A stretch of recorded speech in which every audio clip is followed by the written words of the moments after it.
comic books, cause I don't wanna look at nothing. This world's too much. I swallowed all I could.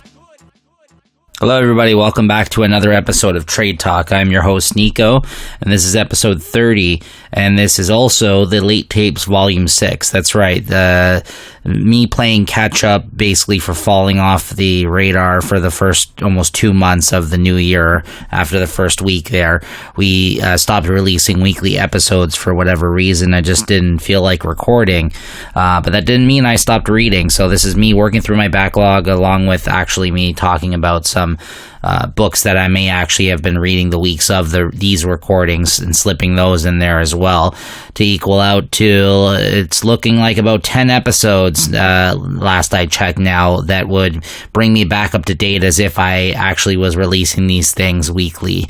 So, this being volume 6, you got another week to look forward to another 3 or 4 episodes that are going to drop for you this next week. So if this is your first time listening, there's lots of content for you to go check out, lots of different books I've talked about. I try to put the show notes on every episode so you know what I've been talking about, as well as basically, like I said, lots of great content here on the Late Night Chat Network. Check it out. And more to come, and we'll be going weekly again. So hopefully, things will be back on track after that. So let's get into the books here. I got 3 different books I'm going to talk about today. First up, we have Old Man Quill, Volume 2, by Marvel Comics. This is written by Ethan Sachs, art by, just double check that one, Robert Gill on issues 7 and 9 to 12. So basically everything except for Ibrahim Robertson on number 8. So I loved this book. I mean, I raved about the first volume actually on Trade Talk in one of the earlier episodes as well when that came out. I really enjoyed it. I've been really enjoying all these Old Man Universe books that they've been coming out with. If it's like, it started out with Old Man Logan, of course, the original, but since then it's branched out into even the current series. Well, I guess now it's over, but the series that went on for 52 issues, I think it was, and then spun off into Dead Man Logan. So there's been a lot of stuff that's happened now in this Old Man universe, because from there it also went into, we have Avengers of the Wastelands, which is coming out right now from Marvel Comics, that Ed Brisson is also writing, who wrote the second half of the Old Man Logan series after Jeff Lemire left, as well as Dead Man Logan, where they finally let the character die out. And then basically, he's been doing Adventures of the Wastelands, which says about 2 issues in, and that's been fantastic. I've talked about that over at our Weekly Wine Comic Time, the other comic podcast I do on the Late Night Chat Network here with my girlfriend Christine, where we talk about new weekly release issues as opposed to trades, where I do here. And then you also got, before Old Man Quill, Ethan Sachs wrote Old Man Hawkeye. So even when I first seen that Old Man Hawkeye, I'm like, that's stupid. They're going to do more stuff in this Old Man universe. But then I heard good things about it, and I checked it out, and wouldn't you know, it was great. So Old Man Quill, same deal. I was like, okay, I'm like, enough's enough here. Hawkeye's one thing, but you're going to do a book about, fucking Star-Lord. I'm like, give me a break, right? No, this was also fantastic. It seems that the key here is, again, and I've talked about this on the show, whether it be this one or the Weekly Wine Comic Time, is that these alternate what ifs, for Marvel, or Elseworlds for DC, these different takes that don't care about continuity, because they're basically stories being told that have nothing to do with regular continuity, whether it be in the future or past stories that they're basically making up as alternate versions of these characters, where they don't have to follow any of the usual rules or any of that shit that happened previous. It's just great.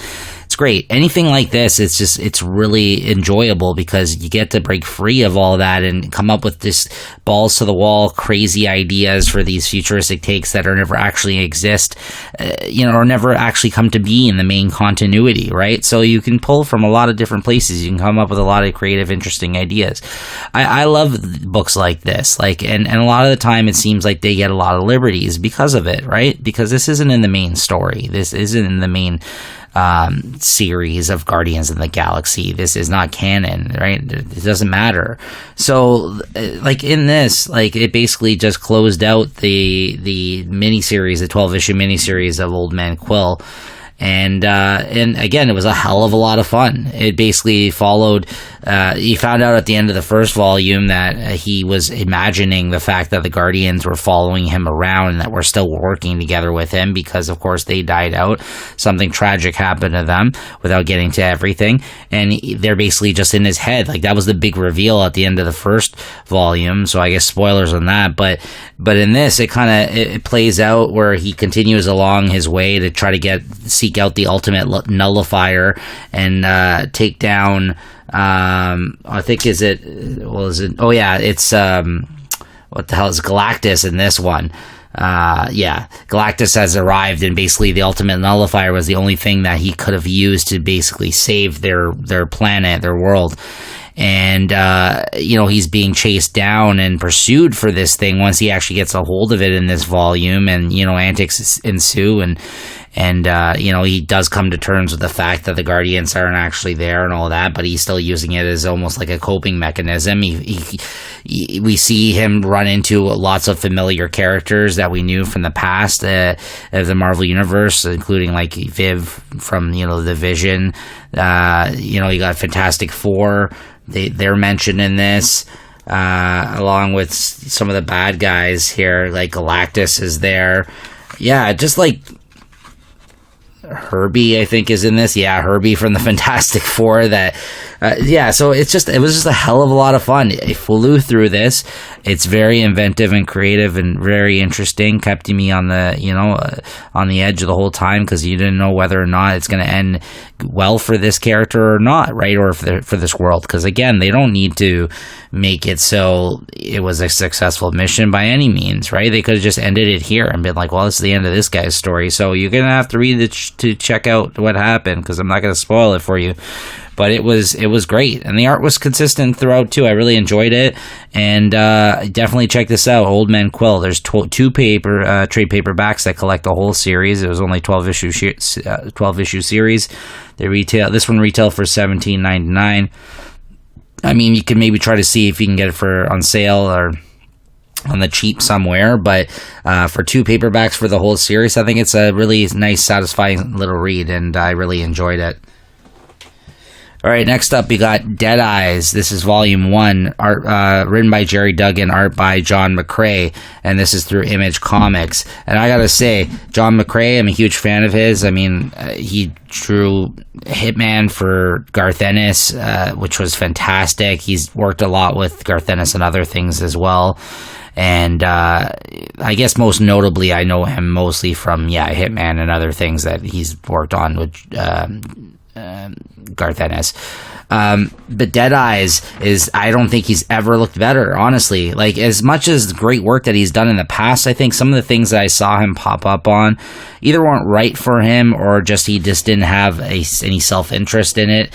Over the last couple of years, like, you've seen him pop up. I've seen him pop up in some DC anthology type things they do, like, a couple of times a year, where they do like 8-page stories and stuff like that. And then I know he did another Image series with Phil Hester writing it, I think called Mythic, a few years ago, and that looked okay.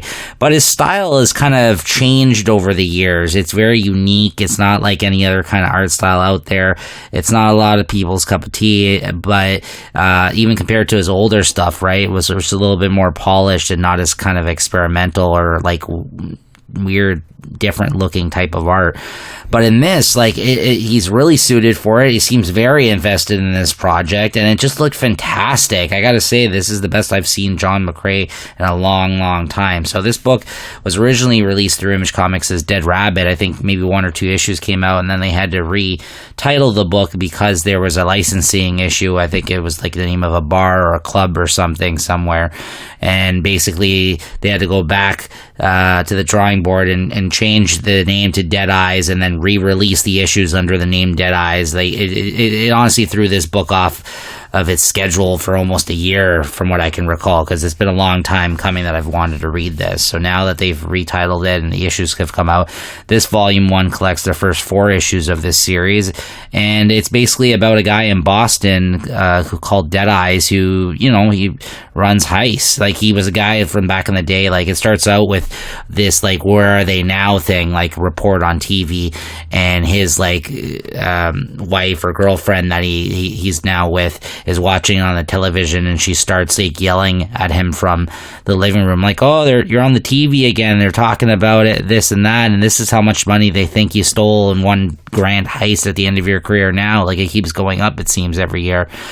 And, like, he's on the news, and you're learning about this guy and his, like, accomplishments through this news broadcast. And then, like, as soon as he hears this from the other room, he's, like, in the bathroom, and he starts bitching to her about, oh, what is it now? What are they talking about now? How much money was it? Blah, blah, blah. You know, I'm so sick of this. You know, if you want to know what I'm doing now, I'm fucking dealing with hemorrhoids. And you see him, like, hunched over, like, in the bathroom, like, over the toilet. And he's like, I gotta wipe my ass this way because of fucking hemorrhoids that are giving me issues. That's what I'm dealing with now, right? It was just a funny introduction to the character and this person, where he, from the news broadcast, he seems like such a threat, and then he's put in this, like, very shitty situation that we're introduced to him because he's just a regular guy dealing with his issues in regular day life, right? So it was a nice parallel like that, how they first introduced the character and the setup of this, and then from there you kind of go off and you find that this one last score that everyone, apparently, that's become, like, legend now, that he stole from this mafiosos, like, mafia guys, apparently he never actually made. There was a mistake. They thought that he actually stole all this money from them, but the money turned out it is somewhere else, and they never actually, and they just blamed or assumed that it was him. He ended up killing one of the mafia guys, like, I guess it was his son, or maybe somebody, like, in the family who was close to him. And afterwards, like, wherever he had the money, he had stashed it somewhere, and the blame went to Dead Eyes. Like, they assumed, like, he killed them and took off and retired, but it just happened the timing was right. Like, after that one last hit, he basically just retired. So, I mean, this guy, and then it kind of, you find out, like, he's run out of money at this point. This is, like, almost 20 years later, after he was originally, like, this notorious criminal who did bank heists and, you know, mixed it up with certain people. He has a long list of people he had to kill along the way and all this kind of shit. But yeah, it turns out, you know, we're looking at how many years later now, his wife is in a wheelchair and she's got health issues.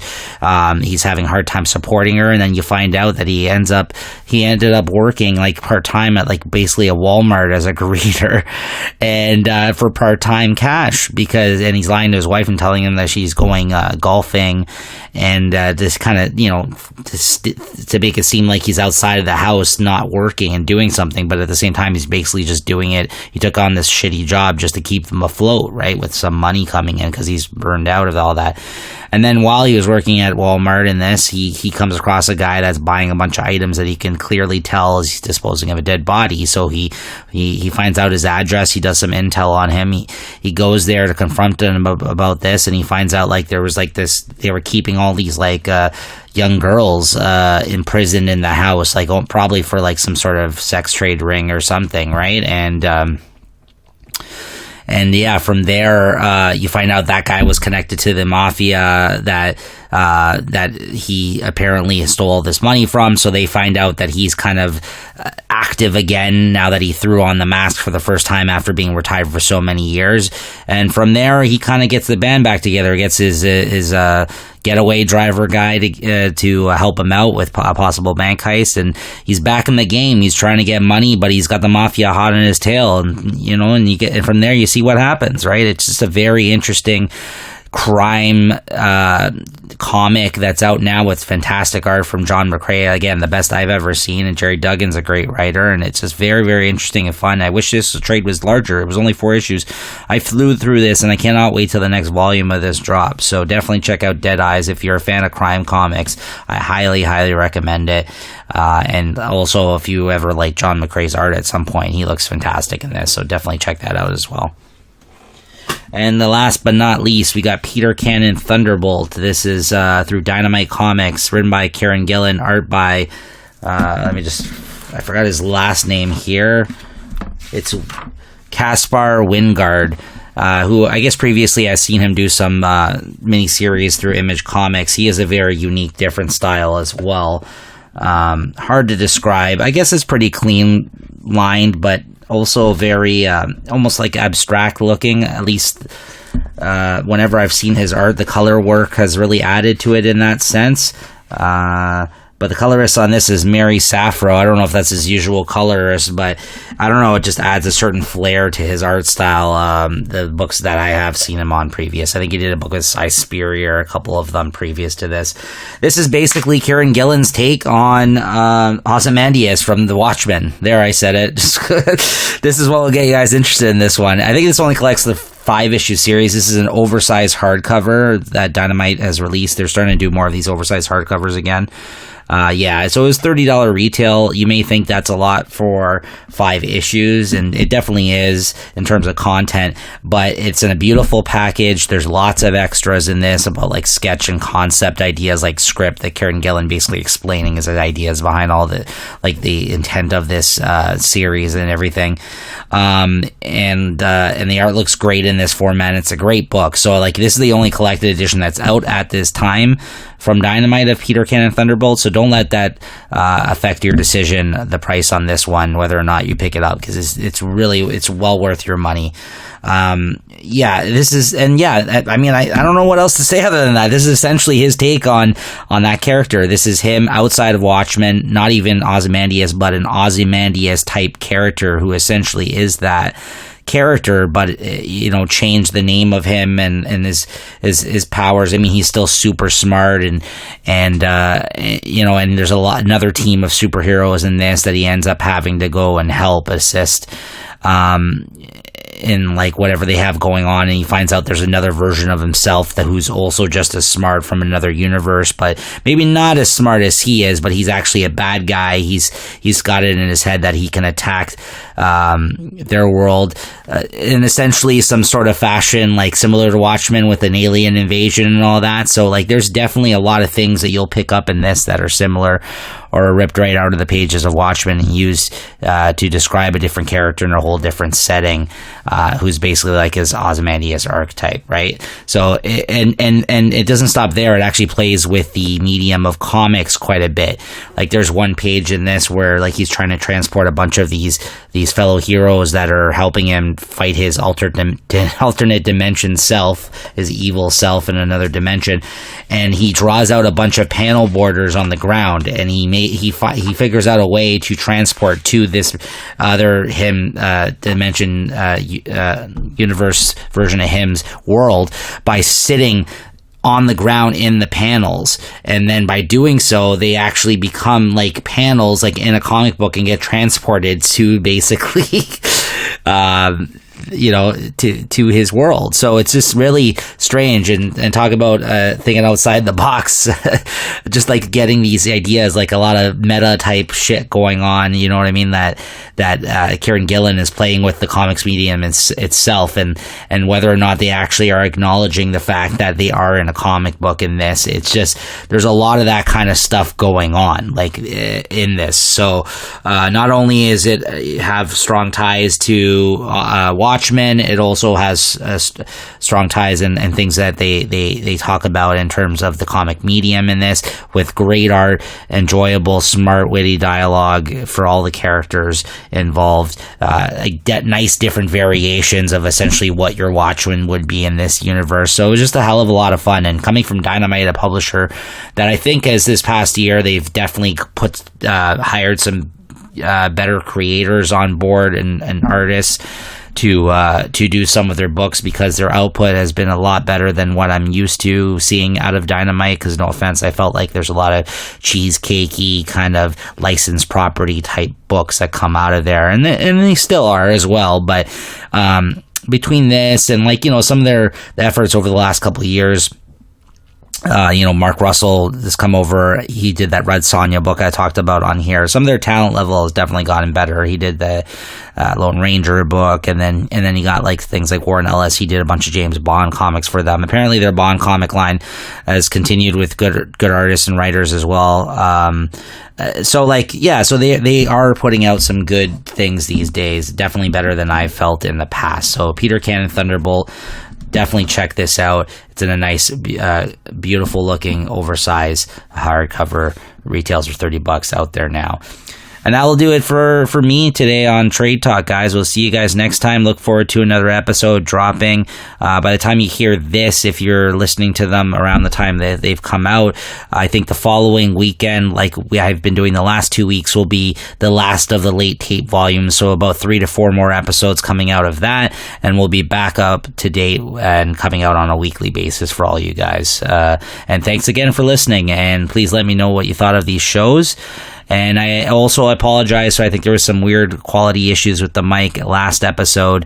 Unfortunately, I got a couple of different mic setups, and sometimes when it's not set up the right way, we lose some of that quality as a result. So I'm definitely going to be working on that and make sure that it's up to standards moving forward as usual. And hopefully this one came out better. All right, guys. Talk to you guys later.